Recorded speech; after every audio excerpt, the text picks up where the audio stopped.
Hey, this is Buck Dharma of Blue Oyster Cult, and you're listening to the Sports Circus.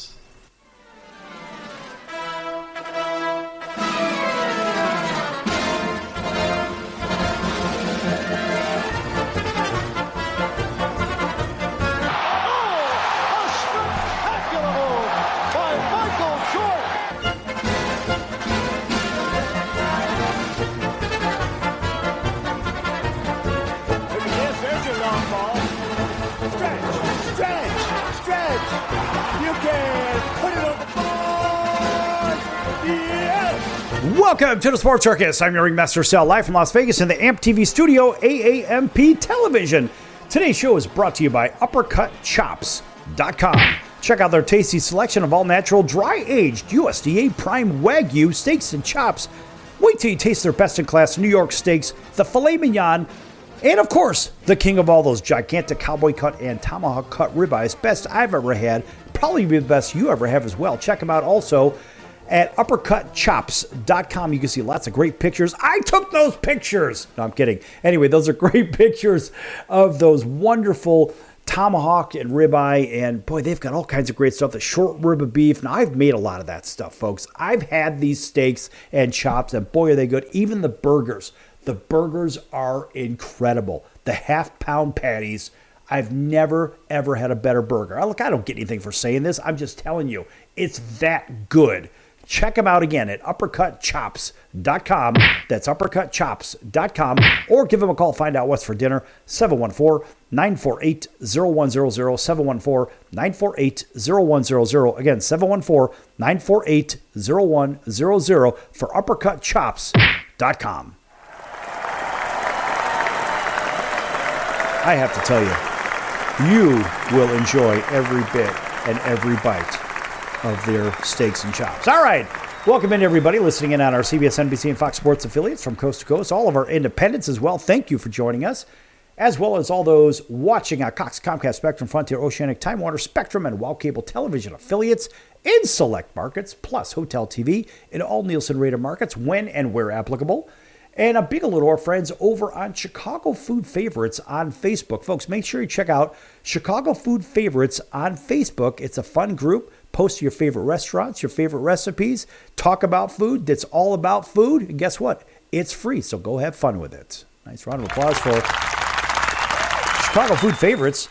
Now, we think about, like when I go back home to Chicago, I think of, I want my home foods. I want certain foods. Everybody has that favorite dish, their go-to dish. Maybe they picked up and moved from point A to point B somewhere, whatever it means. Well, look, for me, I moved out west, and I'm in Las Vegas, and whenever I go back home, I'm like, all right, I want Al's number one Italian beef. I want Salerno's Pizza out on the Fox River or at Grand and Racine. There are certain things I want. I want a Parky's hot dog over in Forest Park. Now, again, I don't get anything for saying this. I'm just saying these are things that I like. I like a good cannoli, and I'll go to Il Giardino. There's a really good bakery over in Chicagoland. If you're over in that area, you'll know it's over near a street called Belmont, and it's near Harlem. Actually, it's a little bit south of there. But my point is, everybody has their favorites. And so we think of, all right, when we go home, we know we're going to eat. But what if we travel to another place? We don't know what the favorites are, so we're relegated to go to this chain restaurant, that chain restaurant, whatever the hell it is. And think about the athletes, too. Well, they're stuck with whatever it is on the road. But you say, does that affect their performance? Well, I don't know. Now, the University of Chicago had put together a study on home field advantage. This was by the Booth School of Business. So they say home field advantage, the facts and the fiction. What statistics say about teams with a home field advantage? Look, this applies to everybody. Think about this. Home field advantage is one of the most well-known ideas in sports and one of the most misunderstood. Now, in scorecasting, Professor Tobias Moskowitz and L. John Wertheim compile statistics on the probability of teams winning when they play at home. And the results are striking. Soccer has the largest average home advantage across leagues, believe it or not, ranging from a low of 60% winning rates in Asia and Africa to a high of 69.1 in U.S. Major League Soccer. In basketball, the NBA teams win 62.7% of their home games. International cricket teams win 60.1% of their home games. In the National Hockey League, 59% of the games are won by the home team. In rugby, the win rate for the home team is 58%, while American football, of course, the NFL, which, well, should be preceded with... Show me the money! Right. That is a win rate of 57.6%. And of course, Major League Baseball, 54.1%, and it drops even further in Japan with their top league at 53.3%. So why do home teams win so frequently? Now, suggestion one, according to the University of Chicago, says, crowds influence players. Fiction. Some observers cite the noise made by home fans in explaining home team advantage. That seems particularly the case in stadiums such as CenturyLink Field, the home of the Seattle Seahawks. There, go back to December 3, 2013, in a game against the New Orleans Saints, the crowd roared at 137.6 decibels. That is ear bleeding, breaking the world record for the loudest outdoor sports stadium. Of course, for reference, and physical pain begins for humans at about 125 decibels. Jet flying, of course, is about 140 decibels when it's only 100 foot overhead. So look, this is really, really loud.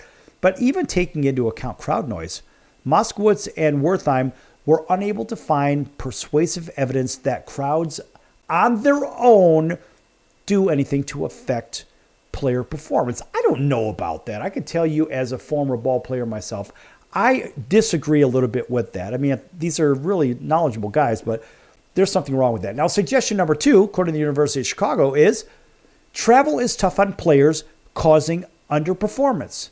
Fiction is bound to be fiction. It is actually found to be fiction. So the theory is that changes such as adjusting to time zone shifts and sleeping away from home, it disrupts players' rhythms and causes them to underperform. But this theory doesn't hold much water either. Moskowitz and Wertham note that every team, even teams play away in their own city, for example, include the Lakers versus the Clippers. Both are LA teams, or the Rangers and the Islanders. Both play in New York in hockey. And well, let's throw the Devils in there too, because they're right on the other side of the river. Home field advantage persists. According to the travel theory, home team advantage should diminish these cases, but it doesn't. But those are isolated cases in same city. Suggestion three, also being fiction, according to these guys from the University of Chicago, field conditions help both teams. They help the home teams, I should say. The theory that the home team benefits from acclaim and the home field atmosphere is often given in reference to place such as the frozen tundra of Lambeau Field in Green Bay or Mile High Stadium in Denver, so-called because of its high altitude, a challenge for the visiting athletes. The theory contends that the Green Bay Packers are better prepared to play in extraordinarily cold weather, while Denver, the same thing with the thin air. I don't really believe that either. And of course, but the theory, of course, according to the University of Chicago, Booth School of Business, does not hold up. Cold weather teams such as Green Bay do not show a statistical advantage playing in cold weather over warm weather teams such as the Miami Dolphins or the LA Chargers, but you can call them the San Diego Superchargers. I still call them the San Diego Chargers. Moreover, home field advantage remains for teams such as the Minnesota Vikings, who could benefit from cold weather but do not because their home field now is indoors. And here's another one. Suggestion 4. Home games are easier in terms of scheduling rigor, fact, and fiction. So this theory suggests that home teams and their games are often gentler on teams in terms of easier opponents or scheduling rigor. This does hold some weight, but only in certain circumstances. In the NBA, visiting teams play more back-to-back games with little rest in between than any other teams. So visiting teams in the NBA are sometimes more tired than home teams. So Moskowitz and Wortham report that Quote, of the 20 or so back-to-back games the NBA teams play each season, an average of 14 occur when they're on the road. That translates into 1 or 2 additional games that you'll lose each season on the road because of this scheduling twist, close quote. The other case would be scheduling rigor when it's explained as home advantage is in college sports, where home teams play cupcake games against inferior teams, especially early in the season. That's when the schedule is loaded up. And finally, this one is fact. Suggestion 5, referees are biased in favor of home teams, and the largest impact on home team wins, according to Moskowitz and Wortham, come from a more insidious source, and that is the referee bias, and they document cases of official bias predominantly at very crucial points during the game in baseball, American football, basketball, and ice hockey. But some of the most convincing evidence for referee bias comes from Professor Canine Pendergast, who studied favoritism in the Primera Division soccer league in Spain. Now, if you don't believe that, you can go check that out. For more information, also check out the Chicago Booth of Business, University of Chicago School of Business, and that's the Booth School of Business. See if I can spit that one out.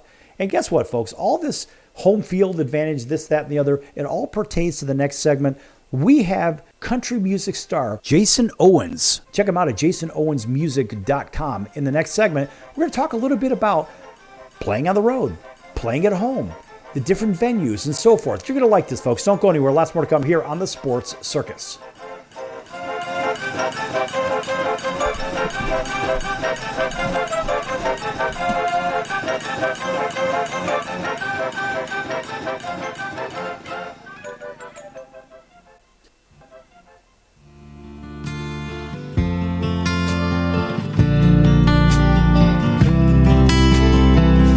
Can you feel the slow burn as you press against my lips?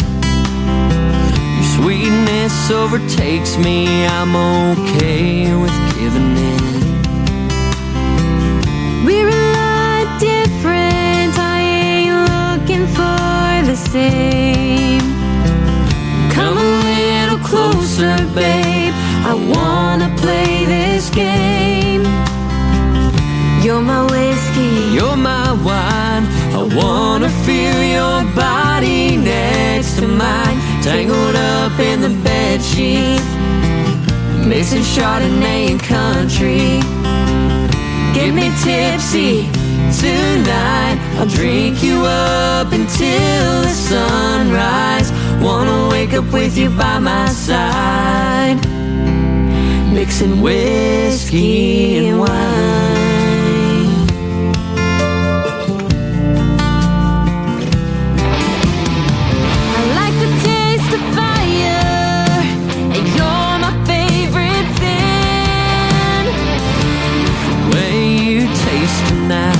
You must be heaven sent. Red lip stain, still there from yesterday. You and me, we go together, there's just no other way. you're my whiskey, You're my wine, I wanna feel your body next to mine. Tangled up in the bedsheets, mixing Chardonnay and country. Get me tipsy tonight, I'll drink you up until the sunrise. Wanna wake up with you by my side, mixing whiskey and wine.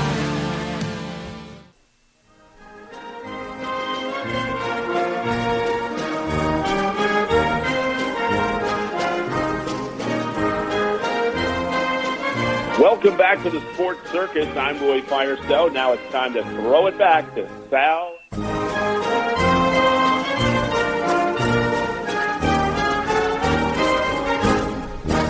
Welcome back to the Sports Circus. I'm your Ringmaster Sal, live from Las Vegas in the AMP TV studio, AAMP Television.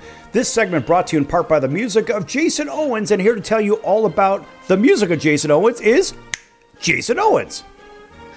Hey y'all, my name is Jason Owens. I'm a country music artist. You can find all my music online wherever you stream music, Spotify, Apple Music, YouTube Music, all that stuff. It's everywhere at Jason Owens Music, or our website, www.jasonowensmusic.com.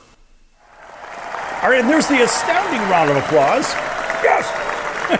And, by the way, that's my patented yes! You'll never really hear anybody else do that on air. And if you ever do, make sure you let me know, because that's my copywritten thing. No, it's not copywritten. You know what I'm saying. All right, so road touring and playing versus home. Now, you do acoustic sets on the road, and you're in the middle of one right now. We're not going to timestamp this, but you're doing one of those private acoustic sets. So you do the big venues on the road. You'll do the big venues at home, the big venues in pick your favorite city, but you'll also do small get-togethers, private events, and so forth. What is the difference in what you do? I'm not saying from the set size. I'm not talking about the venue size. So, for example, the one that you're doing currently, let's just say that's a private get-together with some very significant people in your world. And is that an acoustic set, or is that the full set? What is the difference between the two for those private events? Yeah, so right now we're doing an acoustic set. We're out in beautiful Colorado Springs, Colorado. And it's just myself and my wife, Rebecca. We came out here to play for some very supportive people of our music, and it's just cool to be out here. Basically, the acoustic set's just a lot less to carry, to have to bring equipment-wise, because we don't have to bring all the drums and the amps and all that stuff. So basically, I just throw my acoustic guitar in a bag and put it on the airplane, and we're here. Okay, so you have a regular acoustic guitar, but do you also have a plug-in one where you can plug it into an amp and whatnot? Yeah, I play a McPherson guitar, acoustic electric, and it is actually made out of carbon fiber instead of solid wood. And the reason for that is we play a lot of different climate environments, and the only guitar I could find that will hold tune in different environments, because when wood guitars get hotter or colder, the tuning gets messed up because of the temperature. Yeah, that's a really important point. A lot of people don't realize that. And like for me, my guitars, and they're all tuned in the key of Sal, if you know what I mean. Yeah. Right. But the point is, right, so I have all these other wood guitars, etc. But that carbon fiber issue is important. In the same way, folks, let's see if you can relate to this when you're driving down the road, you're crossing a bridge. Well, bridges, think about the construction of them, the engineering. Well, they actually have to retrofit those, for example, here on the West Coast. Those are retrofitted for seismic activity, but also because the heat and the cool, right? Because they'll expand and contract. So we have the same thing with the wood for guitars, don't we? Yes. I ask the question because in certain climates, you'll see certain kind of guitars dominate over others in certain locations, right? Because we have a drier air out here on the West Coast versus what you have where you're from in Kentucky. And by the way, give yourself and your band a nice plug of where you play in your region specifically.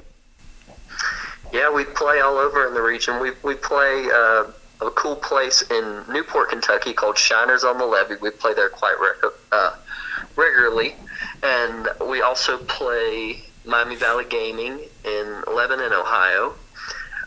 We play the Bristol Republic Club up in Columbus, Ohio on High Street by Ohio State University. And there's lots of different clubs we play and casinos we play very often, but we're getting into the summer months coming up here, spring, summer, and we'll be starting to do the festival circuit and concert series and all that, and it's going to be a good time. And you can find all those dates online at that might have been too many W's, www.jasonowensmusic.com. Okay. All right, that's good stuff. And, of course, always some kind of round of applause here just because we can. But I asked the question because when you travel, and the reason I was asking is I didn't know if you had different guitars that you would bring to different parts of the country. It may sound a little crazy or redundant, but it really doesn't, because you'll get certain sound out of certain guitars. I mean, in Hawaii, what do they have? Their ukuleles, right? But they're made out of a very particular type of wood. All right, and we think about the humid weather over there versus the humid weather where you're from versus where you're going in Colorado Springs, for example. It's dry over there. It's very dry. And I'm wondering if you've ever experienced different sound out of different guitars that you have played in the drier climates.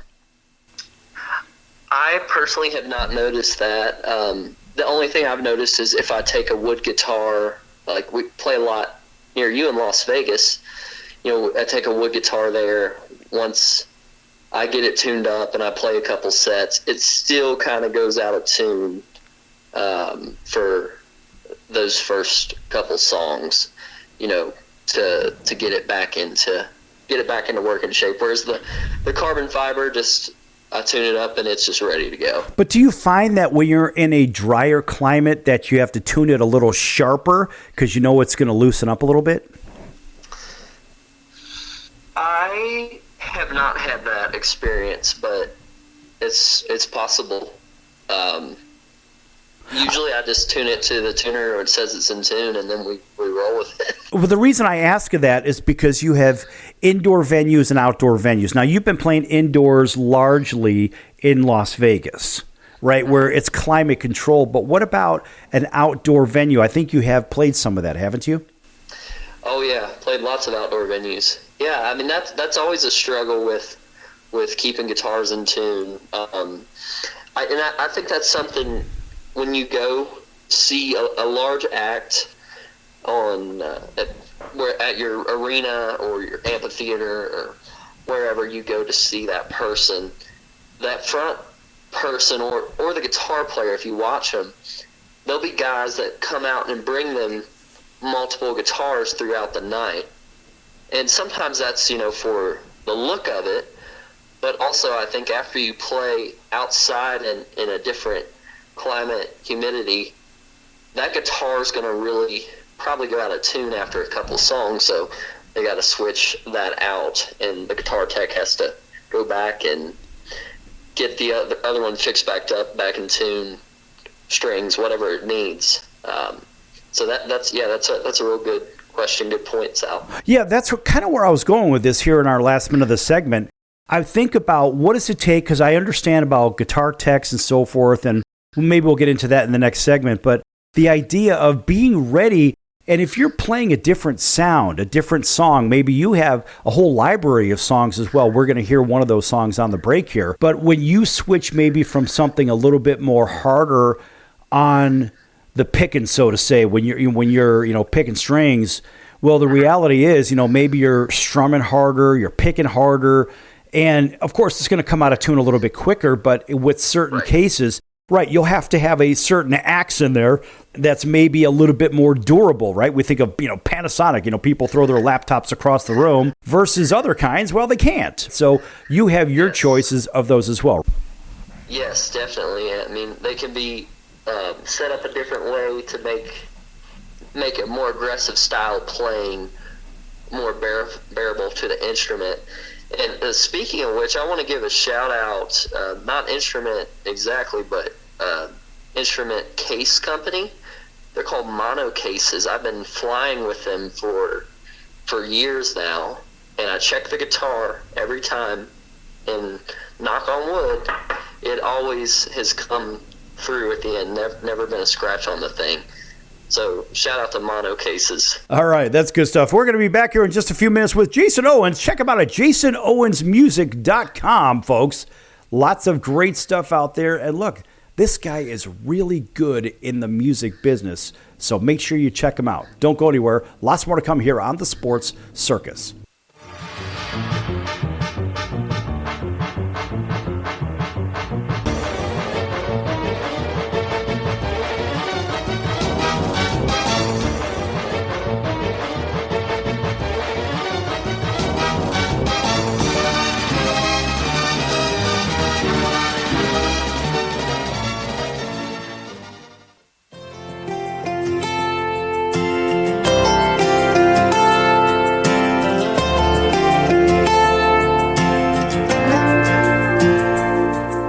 She's the cutest girl I've ever seen.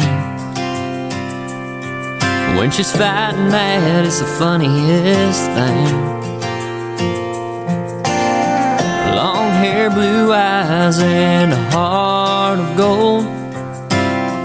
This is the one thing I want you to know.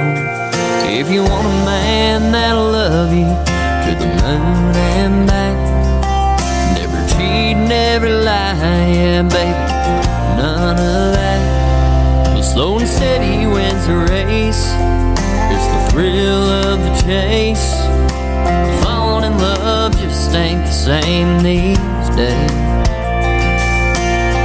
Might start with a bottle of Jack. Maybe we won't need that. I gotta find a way to call her mine. I know sometimes you gotta take it slow and steady. She's like a locked up bank vault, and I'm trying to crack the code. She's a perfect 10. She's got nowhere else to go. Yeah, I'm trying to show her I'm the kind of man she wants. She's had some real losers and it's, but her defense is up. And I just wanna love her to the moon and back. I'll never cheat, never lie, yeah, baby, none of that. But slow and steady wins the race. It's the thrill of the chase. Gotta build the trust up these days. Might start with a bottle of Jack. Maybe we won't need that. I gotta find a way to call her mine. I know sometimes you gotta take it slow and steady. Yeah, she's coming around, I can see it in her eyes. Let me tell you, when the sun comes up, I ain't wasting no more time. I'm gonna pull right up in my truck. Maybe I'll be surprised.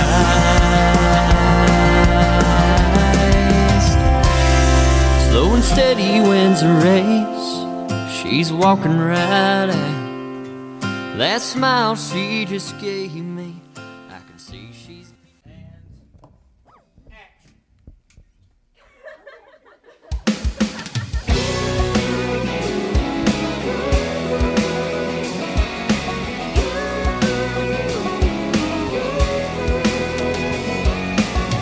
This party's dull without your smile.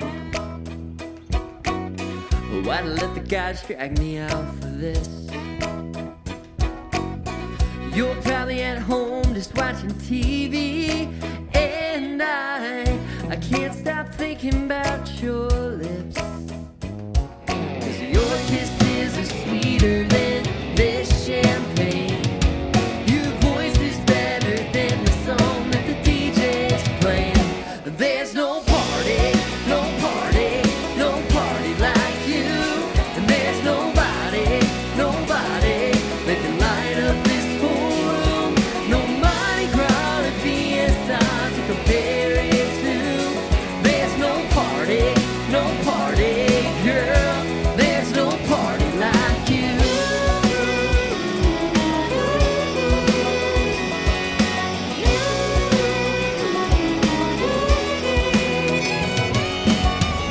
If you were here, we'd be going crazy. Just you and me tearing up that dance floor. Oh, yeah. Sipping from that flask of whiskey you snuck in. I wish you walked right through that door. The spotlight's spinning round and round, it's searching for you. My heart stops, the beat drops when you walk into a room. There's no party, no party, no party like you. And there's nobody, nobody that can... Welcome back to the Sports Circus. How do you not love that music? I'm Tom Brenneman.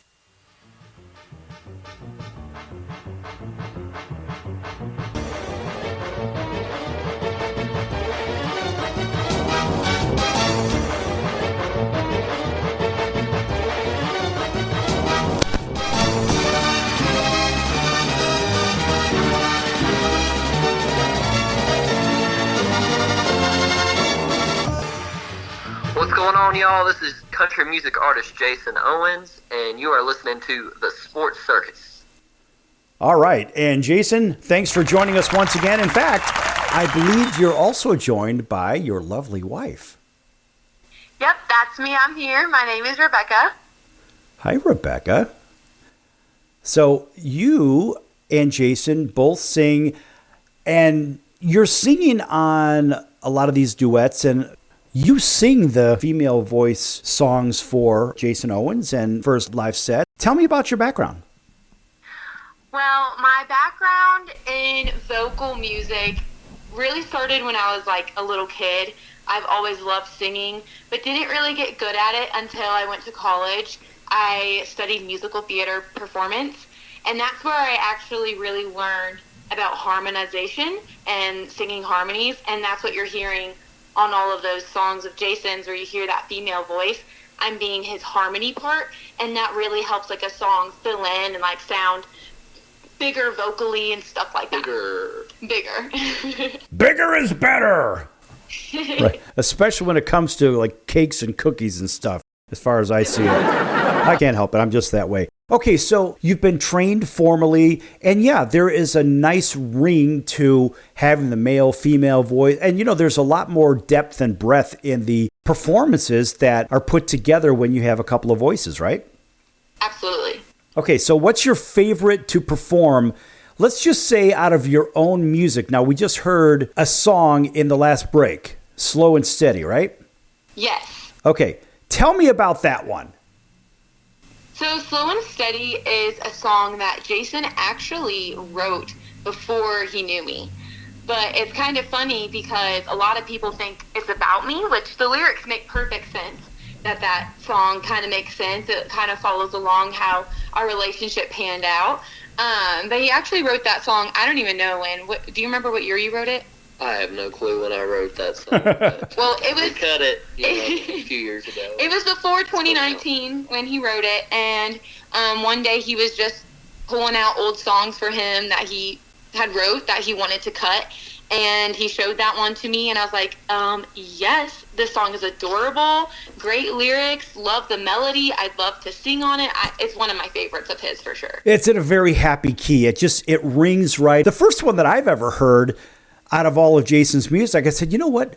This is kind of a slam dunk. And I have to tell you, I'm not a big country kind of guy, but I like that one because it crosses genre too. It's not, it's not just pigeonholed in one or the other.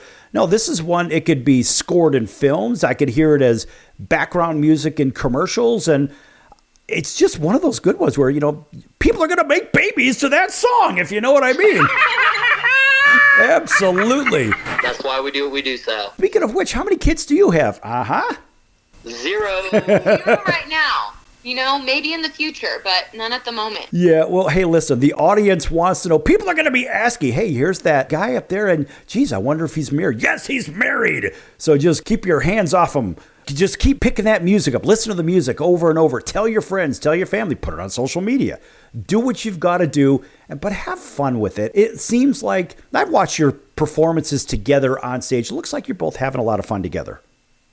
Oh, for sure. I think for both of us, music and performance is like our greatest passion. And to be able to do that in front of others and then while also getting paid is just such a huge blessing. Well, getting paid to do something you dig is great. It's almost like it's not work in the first place, right? Yeah, exactly. 100%. 100%. That just means make the check payable to 100%. But when it comes to performing on the road versus at home, this is for both of you two. What are the advantages? Obviously, you're at home, but do you feel like you're amongst friends when you're at the shows closer to home versus on the road? But then again, there is that element of being on the road and have no fear because you don't know any of these people anyway. What are your thoughts on that? Yeah, I feel like when we're performing at home, you know, we have the comforts of home, and when we leave the venue, we can go back to our bed, and we have everything that is in our repertoire that, as far as equipment goes, that we have the best of the best stuff at home, where sometimes if we're flying somewhere, we might not be able to bring everything we have. If we're driving, obviously we can, but if we're flying, it's sometimes hard to bring certain pieces that we like to have, but we could kind of get by without. Or the venue might have it there already, like at the venue. Right, or sometimes you don't travel as a full team, which I saw your shows in Las Vegas, and you were missing a couple of pieces out of your whole band, but guess what? It still sounded really good. But I would imagine when everybody comes together, flies together, or drives together, whatnot, that it's a good situation. But what about when you're taking a road trip? Now, this is something I've always wanted to know. When you're taking a road trip, let's just say you take an 8-hour road trip up to Timbuktu or Timbuktu, whatever it is, and you say, you know what, you're getting on my nerves, Jason. What the hell's going on? So, Rebecca, tell everybody how that works. What's that dynamic? Well, usually if someone's mad at someone else, whether it be me and Jason or some of the other band members, it usually is because someone's hungry. So we're definitely always saying, all right, what exit can we get off of? Who needs food? Like, what do you want? What can we find for you? Because hangry is a term we use a lot in the van. Right. I suffer from hangriness. Well, you know what? Bring extra cookies, but don't eat the last cookie. No, you don't want that. Jason, I would imagine you would never eat the last cookie. You'd also let Rebecca have the last cookie, right? Absolutely. I'd be like, do you want the last cookie? And she'd probably be like, yeah, of course I do. Listen, if it was me, I want the last box of cookies because I don't have a sweet tooth. I have sweet teeth. It's kind of a personal battle, but then I like to ride my bicycle, so I burn thousands of calories riding my bike. So yesterday I had 14 Ferrero Rochers because I was reading some important paperwork, but before you know it, you start eating them like popcorn, and you're like, wow, I just ate like 5,000 calories. Yeah, once you start, you can't stop. Oh, hell no. And I'm like that with cookies and candy. I just have that, and I don't know when to stop. I would imagine when you're driving around, you could probably give yourself a really big stomachache by eating too many cookies and candies and stuff, right? Yeah, and that's another struggle just being on the road is sometimes you have to get food quick, and if we don't pack it with our when we leave, if we have to stop at a fast food place or something, it can sometimes just not be the most healthy, best thing for you. Well, may I make a suggestion? I guess. He says, I guess. Oh, he says, and the crowd's booing for that just because you said, I guess. Well, no. Yeah, of course you can. The suggestion would simply be to go to the grocery store, go get yourself some fresh fruit, and have some fresh fruit. Get yourself all your water and vitamins and minerals from your foods rather than empty calories from drive-thrus, because that stuff eventually, look, you're a young guy, buddy. I'm not young anymore. I got to watch what I eat. And believe me, when I have certain foods, man, it hangs around. And look, we're all not strangers to that. So we just got to watch what we eat. So eat more fresh fruit. Yes. All right. Fruits and veggies. Yeah, I don't really like vegetables. I do eat fruit. I'll choke the vegetables down because I have to. But when you're on the road, in our last couple of minutes of the segment, Rebecca, what do you do to keep this guy in line to make sure he's eating right? Well, I love the grocery store option. I definitely love to find a Kroger or whatever of the store is in the area and go that route. But, it's just a matter of sometimes I just give them a little side eye, like, is that really what you're going to order? Well, I like or is that really where we're going to stop? I like the side-eye thing. That means, buddy, she's looking at you. She could be looking straight ahead and look at you out of her ear hole. Yep. Yeah. Who does the driving? So normally, if it's not me, it's my dad, Jerry. He does the driving a lot of times, and he gets us places overnight while we sleep. Oh, okay. All right. So Jerry's the hired gun. I like Jerry. Jerry always deserves a round of applause. He's a funny guy. All right. So listen, take about 30 seconds and tell everybody how to follow you and how to pick up your music, how to hear it, etc., and so forth. Go ahead. Yeah, again, my name is Jason Owens. I'm a country artist. You can find me on all the social medias and whatnot at Jason Owens Music on Spotify, Apple Music. Just search Jason Owens, any streaming platform. And then our website, www.jasonowensmusic.com. And be sure to check out the duet with my wife, Rebecca, Whiskey and Wine. All right, that's good stuff. Rebecca, any last words for the audience before we go to break?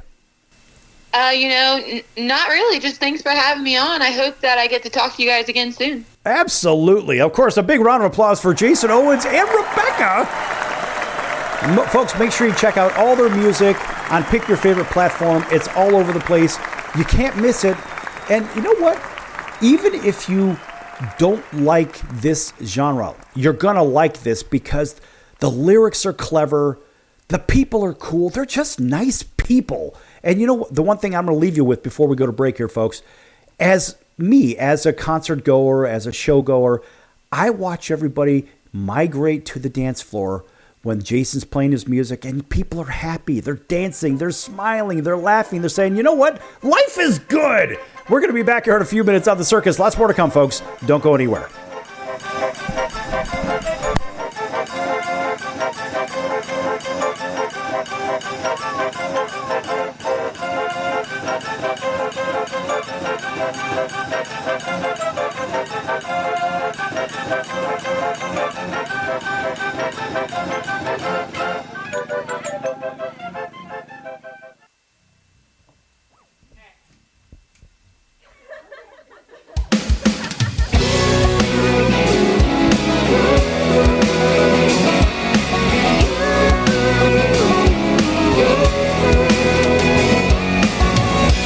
Party's dull without your smile.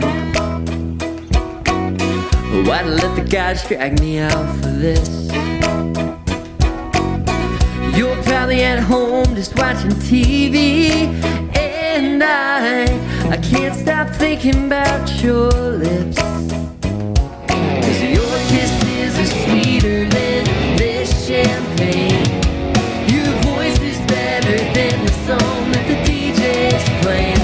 There's no party, no party, no party like you. And there's nobody, nobody that can light up this whole room. No Mardi Gras or Fiesta to compare it to. There's no party, girl. There's no party like you.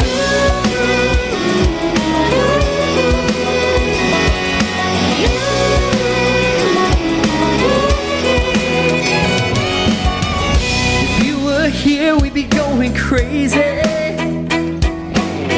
Just you and me tearing up that dance floor. Oh yeah, sipping from that flask of whiskey you snuck in. I wish you'd walk right through that door. The spotlight spinning round and round, it's searching for you. My heart stops, the beat drops when you walk into a room. There's no party, no party, no party like you. And there's nobody, nobody that can light up this whole room. No Mardi Gras or Fiesta to compare it to. There's no party, girl. There's no party like you.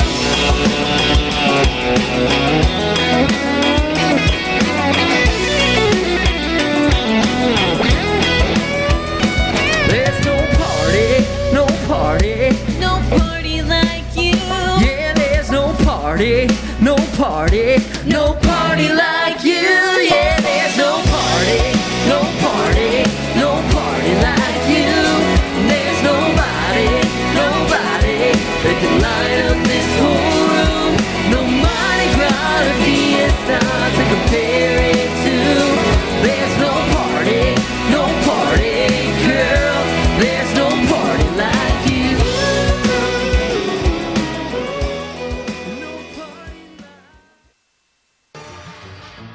I'm your Ringmaster Sal of the Sports Circus, a primetime, nationally syndicated television, radio, sports, and entertainment show. The Sports Circus covers topics others are too scared to talk about. There's no other primetime show like it out here that'll punch you in the face and you'll beg for more. Join me, Hall of Famers, world champions, and all-star celebrity guests for chaos and controversy here on Libsyn and all podcast platforms, plus thesportscircus.com. Remember, folks, it's a circus and we prove it every day. Hey everybody, this is Brian Urlacher. Welcome back to the Sports Circus.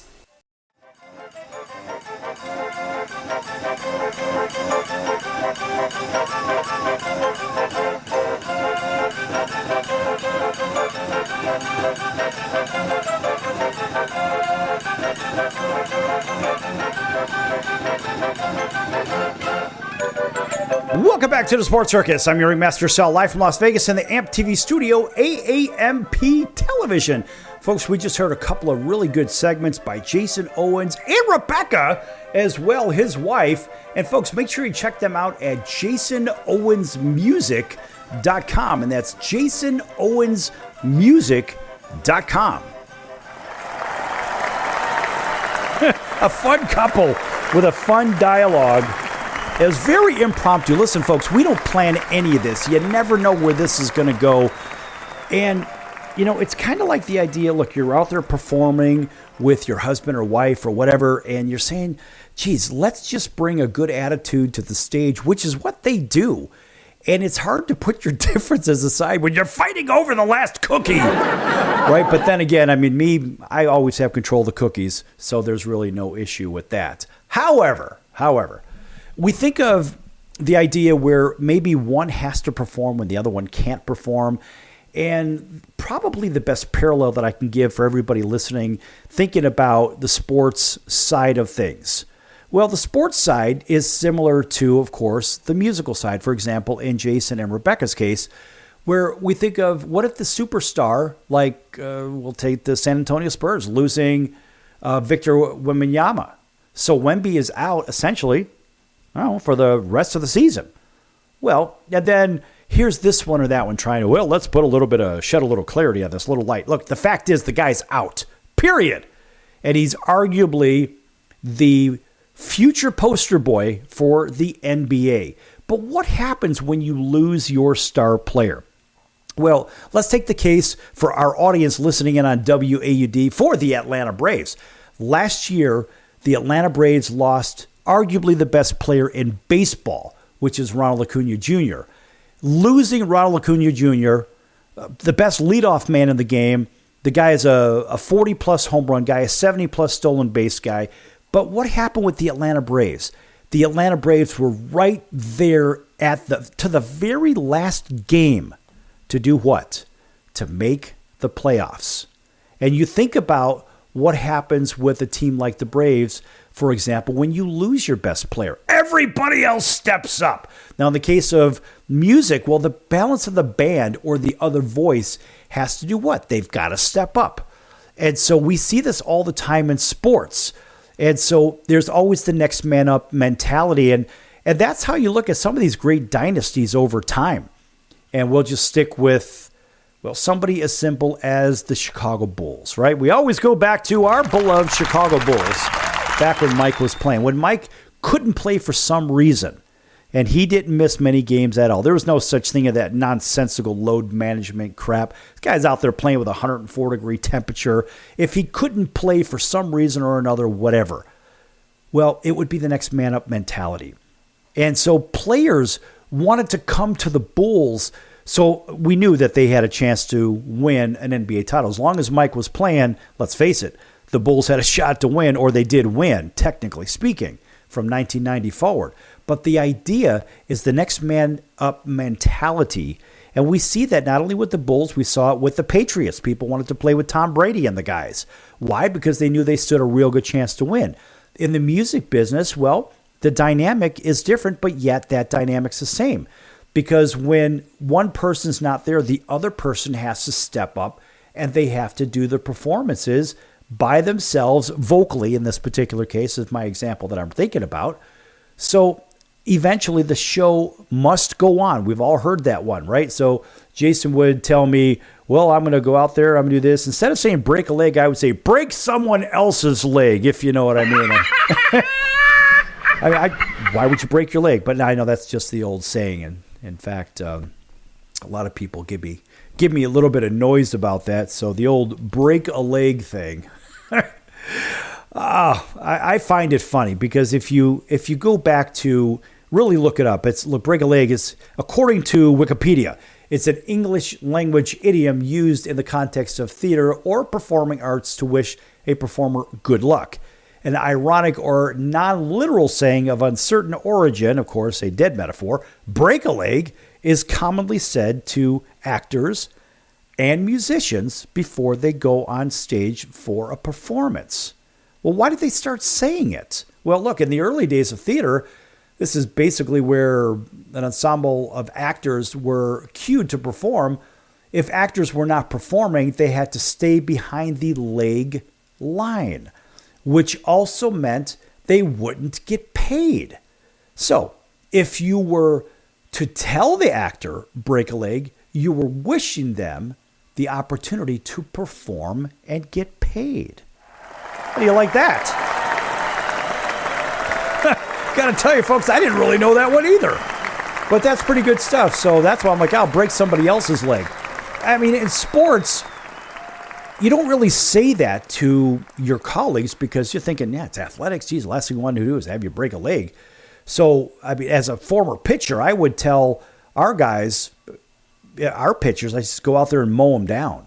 And I'm not talking about with a lawnmower mowing down. I'm just saying, figuratively speaking, get through everybody and just basically like you're dealing, meaning you're hitting all your spots and you're hitting the black as a pitcher.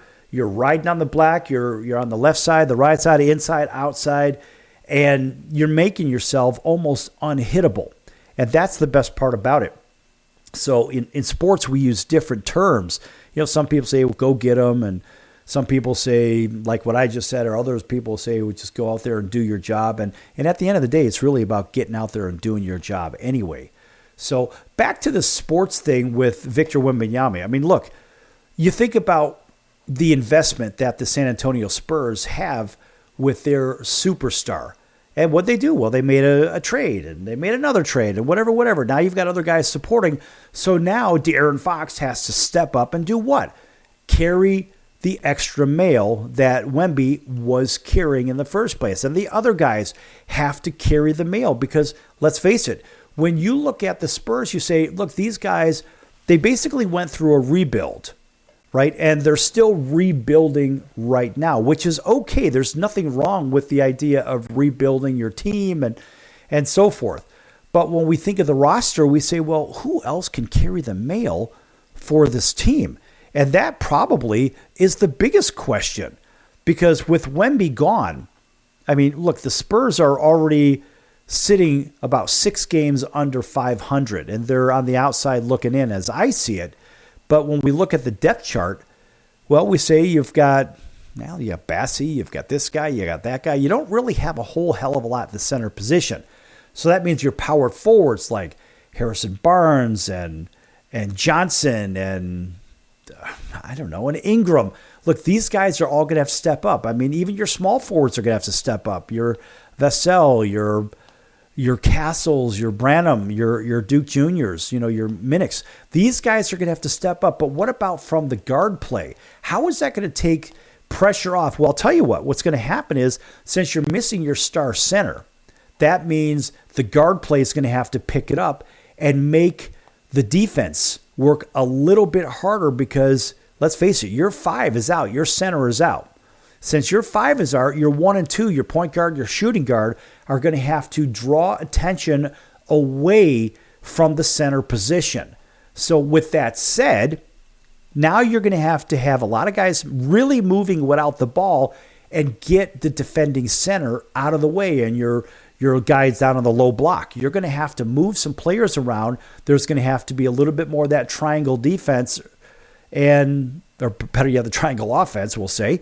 You're going to have to move some players around and get those guards into the play, dribble drive to the hole, dish off, maybe a little pick and pop, this kind of thing. But you're going to have to take a lot of pressure off the center of the court, which is a real problem. It's a real problem with the Spurs. When I look at what's going on with the Spurs, I think that they're looking really good as far as the way they're trying to rebuild. But in reality, you see the Spurs are probably, they're probably a few years away from really, really competing. And that's just one guy's opinion. But looking at the standings where they're at, I mean, yeah, they're, about 3.5 out of the last spot. And Phoenix will get there before San Antonio will, especially with no Wemby. And so you say, what are they really missing? I think they're missing, obviously now you're going to see they're missing depth at the center position. Wemby's a tall, thin guy. And so you're going to need some beefy guy in there that could take some heat, eat some minutes, and push the other team around as well. You need some of those big bodies in there too. You can't just have a super thin guy that, I won't say he's prone to injury, but I want to see him do well too. Hell, I've got a few of his rookie cards. I want somebody to say, "Show me the money!" Yeah, buddy, show me some money, because I've got those Wemby rookie cards. But I think the Spurs are really a couple of really big players away up front, away from really competing. Because you look at the teams that are really dominating the Western Conference right now. Memphis is going to be there for a while. Look, they picked up Zach Edey in the last draft. And Zach Edey at 7'4", they call him the Big Maple, out of Purdue. Of course, nice round of applause for Zach Edey. But that guy is big. He's smart. He is a very heady player, big basketball IQ, and he's got the Memphis Grizz at playing 667 ball. These guys are a lock for the playoffs, and they're contending to potentially be the number one seed in the West. Denver's going to be there. Denver's right there. And Houston's playing better ball. And the Lakers, with their trade for Doncic, those guys are going to be there. And let's face it, even Dallas, with their Dallas's move to take Anthony Davis. Well, listen, Dallas is going to be in the playoffs too. And what would be cool is if the Lakers and Dallas played each other in the playoffs. Of course, I'd have to root for Dallas, because I can't root for any team that has LeBron James on it, only because I find him divisive and I find him separative. And I think that, in my opinion, he's a really good basketball player, but I just think that some of the players are scared to play on the same team as him because they might get traded if he doesn't like them or some nonsense like that. You never know. I don't know. It's just my opinion. I don't play basketball, but I watch it like everybody else. But the one team that I'm very interested to see do well are the Minnesota Timberwolves. And I'm a big fan of Anthony Edwards. I like his game. I like his swag. It's not that, I have to have the sunglasses on when I'm on camera. He doesn't want to be the face of the NBA, which he's clearly one of the next guys in line for it. He just wants to get out there, have some fun. He doesn't want to get ticky-tack fouled like everybody seems to do that to him. And I think it's because he voices his opinion, whether it's to the media or to the referees. The fact is, Anthony Edwards is really underrated as a player, and I think as a good spokesman for the league, without being the spokesman for the league, I think Anthony Edwards is the guy moving forward for the NBA. He just doesn't want to be the poster boy, if you know what I mean. And maybe that's going to be Luka Doncic. I don't know. But the NBA is resistant to having a European or a foreign player as the face of the league, as I understand it and as I've been told. Who the hell knows, folks? We're going to be back here in 23 hours. And remember, folks, make sure that you check out the music of Jason Owens at jasonowensmusic.com. That's jasonowensmusic.com. Country music star, I call him. He says country music artist. I say country music star. All right, folks, we'll see you in 23 hours right here on your favorite station. Until then, so long, everyone.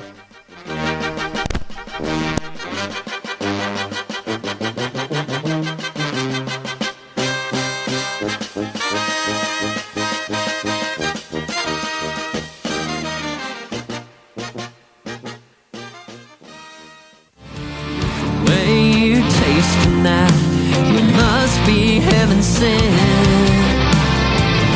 Red lip stain still there from yesterday. You and me, we go together. There's just no other way. You're my whiskey. You're my wine. I wanna feel your body next to mine, tangled up in the bed sheets. It's a Chardonnay country. Get me tipsy tonight. I'll drink you up until the sunrise. Wanna wake up with you by my